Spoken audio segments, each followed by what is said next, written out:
Ես շատ կարճ նախ շնորհակալություն պարզաբանման համար,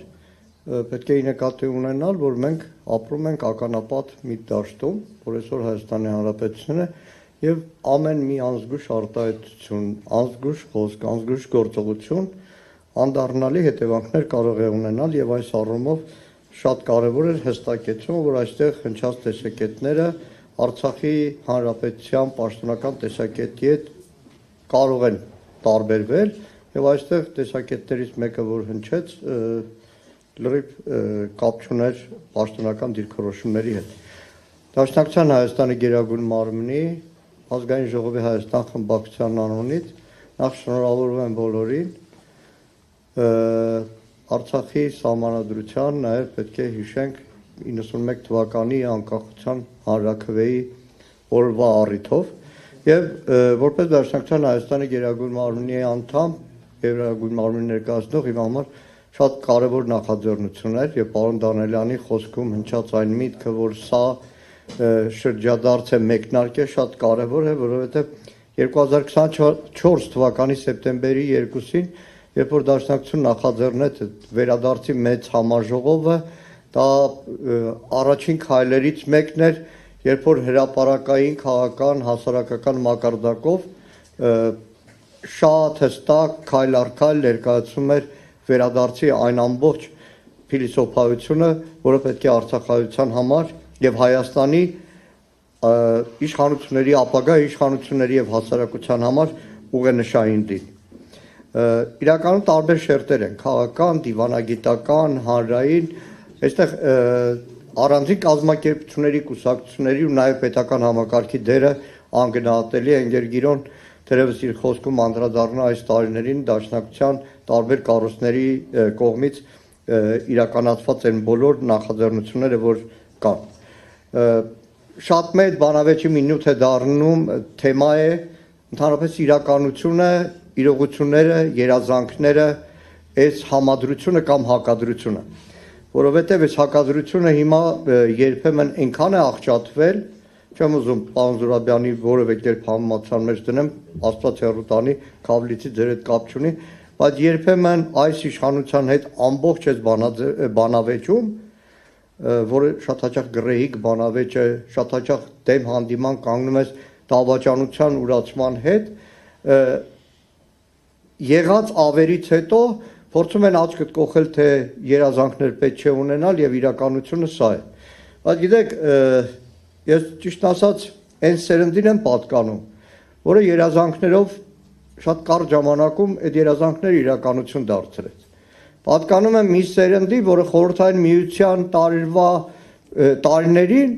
երբեք չէր մտածի, որ ինչ որ անկախության մասին կարող է մարդ մտածել։ Պատկանում եմ մի սերնդի, որ 88 թվականին Ազատության հրապարակում, երբ որ առաջին ցույցերն էին լինում, անկախություն ասողներին ծեծելով լարում է։ Պատկանում եմ մի սերնդի, որը 92 թվականի փլուզումից, Շահումյանից, Մարտակերտից հետո, որ պատկերացնում էր, որ այլևս ամեն ինչ անդարձ է, լրիվ այլ իրավիճակում է։ Պատկանում եմ մի սերնդի, որ նախկին իշխանությունների հետ, այո, քաղաքական պայքարի մեջ է եղել, մեր աչքը կողել են, որ անհնար է միջազգային հանրությունը չի ընդունում, բայց ունեցել եմ 100 հազարավոր, միլիոնավոր մարդկանց երջանկությունը, որ 20 տարի ապրել է արժանապատիվ այս իրավիճակում։ Եվ այս հակադրության մեջ հիմա էլ մեր դաշնակցական երիտասարդներին, որ այս փլուզումից հետո որոշում են հնարավոր է, ասում եմ նայեք 88 թվականի, 87 թվականի հոկտեմբերին, երբ որ առաջին անգամ Ազատության հրապարակից տարածվեց թռուցիկ Արցախ, Ղարաբաղ միտինգ կազմակերպելու կարգախոսում, մարդկանց համար անպատկերացնելի է։ Եվ վերադարձի մասին։ Ես շատ կարճ մի կետի կուզեմ անդրադառնալ։ Վերադարձը չի լինի եւ վերադարձի իրավունքը միջազգային հանրության կողմից արձանագրելի չի դառնա, եթե առաջին հերթին վերադարձի գաղափարը ներքին վերադարձի համոզմունք չունենա բոլոր արցախայերի համար։ Չի լինի վերադարձը, եթե դա չլինի ապրելակերպ։ Եվ այս առումով շատ կարևոր է Արցախի պետական ինստիտուտների պահպանումը, որը պետք է ուղղակի ցուցանակ չլինի, Ժողովրդական խոսք ասում է երեխան մինչև չի լացում, չեն կերակրում, որը միայն ցուցանակ չպետք է լինի եւ Արցախի պետական ինստիտուտների պահպանումը պետք է լինի բոլորի արժանապատվության հարցը, ոչ միայն արցախահայերի, այլ բոլոր մեր հայրենակիցների Հայաստանում եւ Հայաստանից դուրս, բայց առաջին հերթին նորից եմ կրկնում,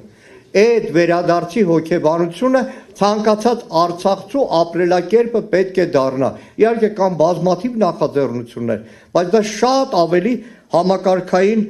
բնույթ պետք է կրի եւ նորից եմ մեր բերում պարոն Դանելյանին, այսօրվա այս լսումները խորհրդարանի շատ կարևոր են նոր մեկնարկ լինելու համար։ Եվ վերջապես ամենամեծ վտանգը հակամա ելույթները լսելուց, զեկույցները լսելուց, պարոն Դանելյանի ելույթը լսելուց հակամա մի պահ մտածում եմ լավ ինչ տարբերություն Բաքվում կհնչեին այս ելույթները, թե Երևանում։ Մի տարբերությամբ, որ Բաքվում միանգամից դալիճից կդրփակալեն, իսկ Երևանում մի քանի օր կմտածեն, թե քրեական օրենսգրքի որ հոդվածով կարող են բռնել։ Ամենամեծ վտանգը, որ այսօր կա վերադարձի գաղափարը նյութականացնելու եւ կյանքի կոչելու։ Այն ներքին թշնամին է, որը կոչվում է Հայաստանի իշխանություն։ Չեմ ուզի շատ երկար, բայց այս հարցը շարունակվում է, այստեղ երիներից ենք խոսում, նույն այդ օրը Հայաստանը ցավոք սրտի ներկայացնող մարդը Գերմանիայում խուսափում է այդ թեմայից, սպառնում է Արցախի դրոշ ստացանելով եւ նմանատիպ բոլոր թշնամական գործողությունները։ Շնորհակալ եմ։